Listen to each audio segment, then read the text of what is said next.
Finding Neverland opened Tuesday night, currently runs through Sunday. OKC Broadway is putting that on over at the Civic Center, and one of the stars of the show, Karen Murphy, joins us on studio. Good morning. How are you? I'm happy to be here, truly. Well, that's not just the thing that you're supposed to say. I'm very happy to be here. So beyond just good morning, it's you are actually happy to be here, and well, thank you for being up and around and in our studio this morning. It's never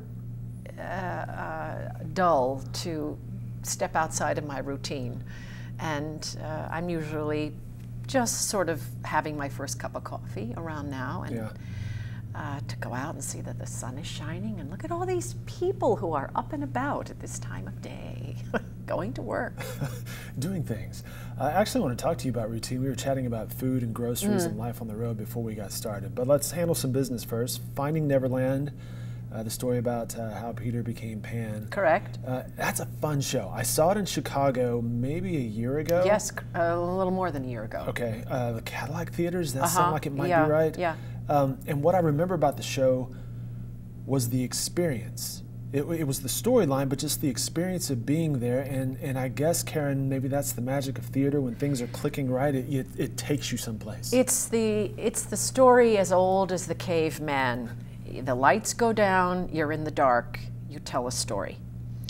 And 100+ years after the story of Peter Pan was written by J.M. Barrie, it is still doing blockbuster business all across America. We're a very big hit. To be specific, we are not Peter Pan, we are how J.M. Barrie came to write Peter Pan. Which is a brilliant concept. It's really great, the prequel. The last 20 or so minutes of the show, we do tell a truncated version of Peter Pan. We have wonderful sets and songs and choreography and special effects and magic and 4 kids and a dog. We are in the best sense of the word, family friendly. It is a common thing to see 3 generations come, not uncommon to have 4. Yeah. This is something you can bring your 5-year-old to, and yet this is something someone who's 90 years old will sit there and absolutely love. It walks the line between sophistication and that kind of magic that glues a 5-year-old to their chair. And something that they're going to remember too. Absolutely, and I know so because I see people go to the theater because they're getting there early when I'm going in the stage door, and you see that they're all dressed up, and the energy in the kids and the parents excited to be there to share this with the kids, and it's one of the joys that keeps me going week in, month out as I traverse America. As we mentioned, Finding Neverland, you can find it at the Civic Center Music Hall through Sunday. Opening night was Tuesday night, which is last night. We're taping this interview, recording this interview on Wednesday morning. How was opening night? We sold very well. I didn't see an empty seat, which doesn't mean there weren't someplace. I can't see everything. What's great about our schedule is we have matinees on Saturday and Sunday. So for someone who can't come at night, they can come to the matinee. They have other options. And we also have the shows on Saturday and Sunday night. It's a very comfortable facility for the audience as well as for us. As I mentioned, it's one of the nicest dressing rooms I've had in many a month, which I'm very grateful for. And what are some of the things you notice when you're on the road? I love seeing the architecture of the cities, which tell the story of how the city came to be. For example, I'd never been to Omaha, and who knew that Omaha was such a charming, beautiful, small city with a zoo that has 2 world-class exhibits. Who knew? Here, I love seeing the sky. I love seeing the plains. Spring is coming on here, whereas all of my family and friends in the Northeast have just endured their 3rd nor'easter in about 2 weeks. They are, and they're used to it, and they know how to deal with it, and it has its charm. But it's great to be here. There's wonderful restaurant activity all across America. There really is great food. Took off over the past everywhere. couple decades where that became a thing. It's just wonderful. The fish I had in Omaha, back to Omaha. Right in the middle of the country, good fish. They fly it in. Yeah. They fly it in, and also the Great Lake fish get shipped in. So it's fun to eat different foods. As a rule, you don't see okra on a menu in the Northeast, so that's one of the here, yes, which I like. And a barbecue, of course, is well done. Now you were mentioning, we were chatting before we started about you would typically, routine-wise, let's say, arrive in a city like Oklahoma City on a Monday. Part of your routine is to go to the grocery store. Absolutely. Most of the time we have a refrigerator. I also am grateful for a microwave. If it's become such a part of your life, try to have your morning routine without taking your cup of coffee and nuking it for a few seconds to keep going. No one really wants lukewarm coffee right off the bat. No. So it's nice to be able to stay in my hotel room and to be able to have a healthy meal without having to go out and say, what are my options here? Right. And to eat carefully, because you have to eat well to keep up our schedule. We are 6 days a week working, and our day off is a Monday, and typically that's our travel day. So airport food, yeah, sometimes yes, sometimes you really no. The airport food is certainly better, but it depends on the airport. Correct. And breakfast can sometimes just be a load of processed foods right in front of you, and you're like, yeah, I'll just stick with coffee. We all know it is a part of our job is taking care of ourselves so that we're healthy, so we can do 8 shows a week. It's a 5-show weekend in 48 hours. Friday night to Sunday night is 48 hours, and it's 5 shows. What do you do to take care of yourself? Maybe that's a vocal cord, or maybe it's more physical than that. But it's eating right, absolutely. It's getting enough sleep. It's exercising. We are all working professionals, and it's our job to take care of ourselves and our bodies and the stress of it. Some people, a lot of cast members actually, I see them reading in between scenes. It's a very literary bunch. What, novels. Between scenes? Yes. Like during a show? Oh yes. Wow. Oh yes. Sure. You guys are that much professionals, tuned in, know what you're doing, that you're like, hey, I can read this before I go back out there. That's awesome. Sure. Oh, sure. Oh, sure.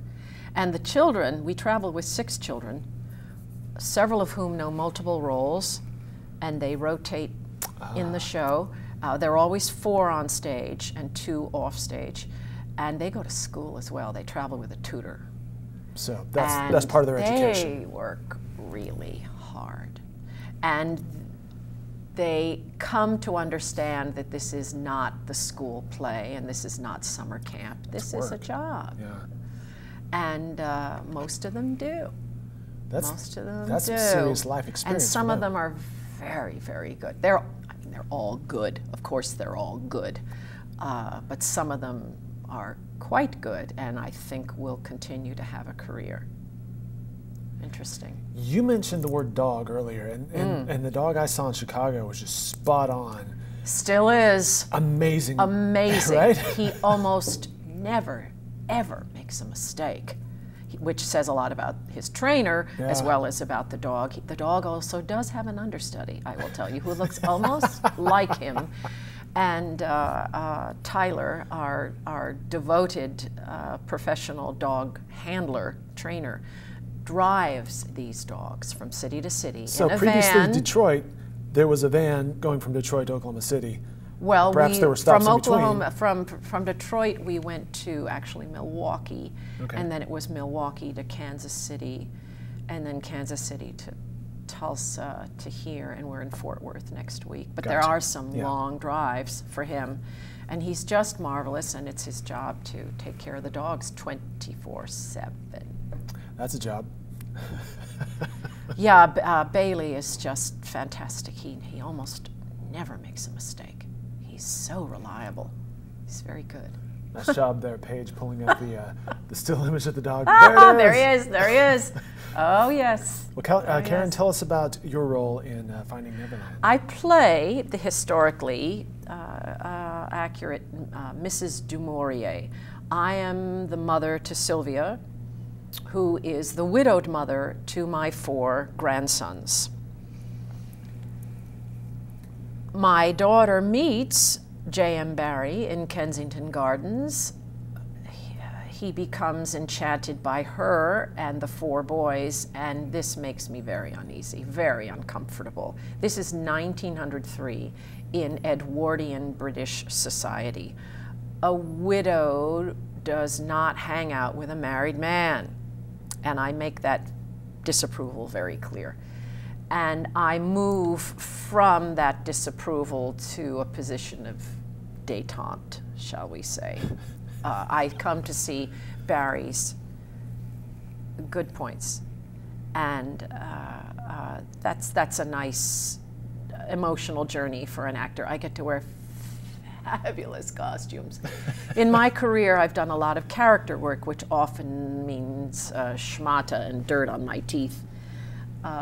So that I get to wear this fabulous, elegant gown and other day costume is never not fun. That's not missed on you. If I remember correctly, the show begins with you 2, and that sort of sets the theme, the pace.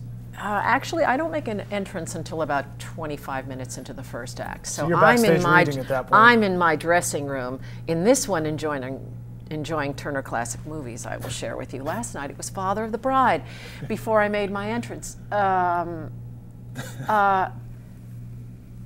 The show on Broadway, the whole opening was different than our opening, and our closing is also different. That's also part of the charm of seeing various versions of shows. That doesn't usually happen, but it happened with this show. This tour went into rehearsal in Buffalo. I was not there. I joined the show in January of 2017. This is my 15th month. The show has been touring, however, did I say 15th month. The show started in Buffalo in 2016, and I came in 3 months later. I replaced the very lovely Joanna Glushak, who went into War Paint on Broadway. So we both got good jobs. Very nice. Well, congrats on that. Thanks. What got you into stage? I knew when I was 3 years old that this would be my life.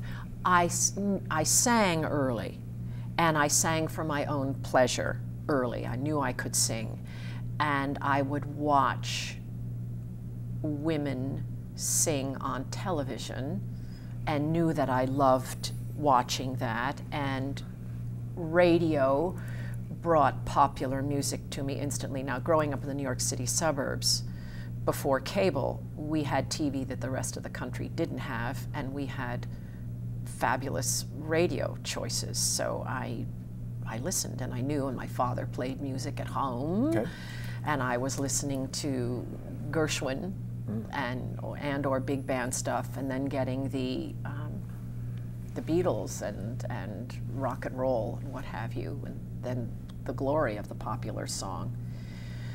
So, and I was lucky to have very fine teachers, and there's not an actor out there who won't acknowledge the power of teaching and encouragement from teachers in their career, and I benefited from that wonderfully.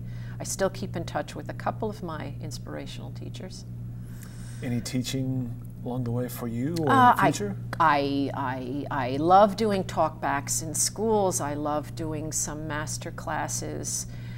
That's very satisfying. It's doubtful that I would segue into full-time teaching because I'm fortunate enough to still have an active career, but I do enjoy it. Did you enjoy putting on a CD? Oh, sure. I listen to music all the time. You mentioned you were 3 years old, and that was the appeal. We didn't have CDs when I was 3.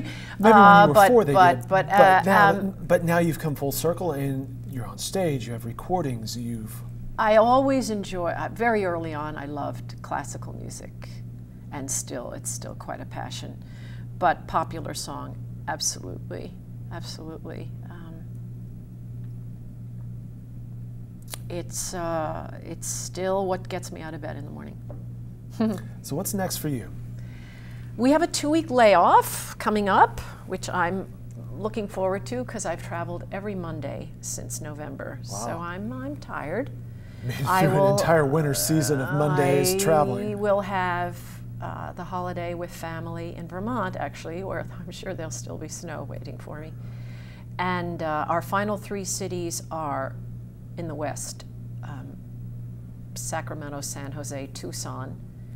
And then I'm hoping to stay west and visit some people I haven't seen since we were there a year ago.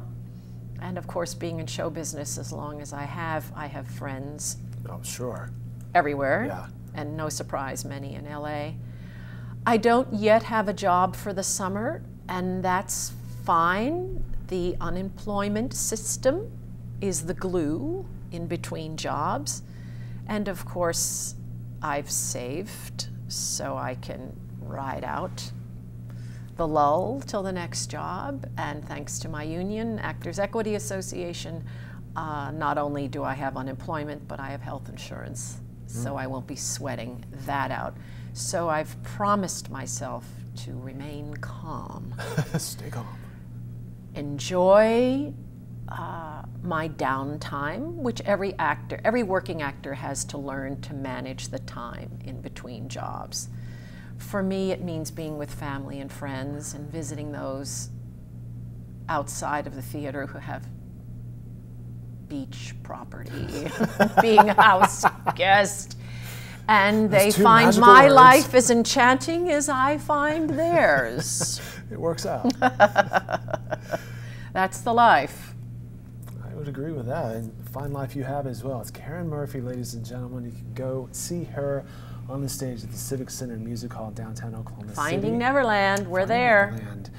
There you see the details. It runs through Sunday. More information can be found at okcbroadway.com. I should mention there are some discount tickets and specials available for students, educators, seniors, and our fine military personnel. Karen, I've enjoyed the conversation. Thanks. Great to meet you. Thanks, Dave. Have fun. I am.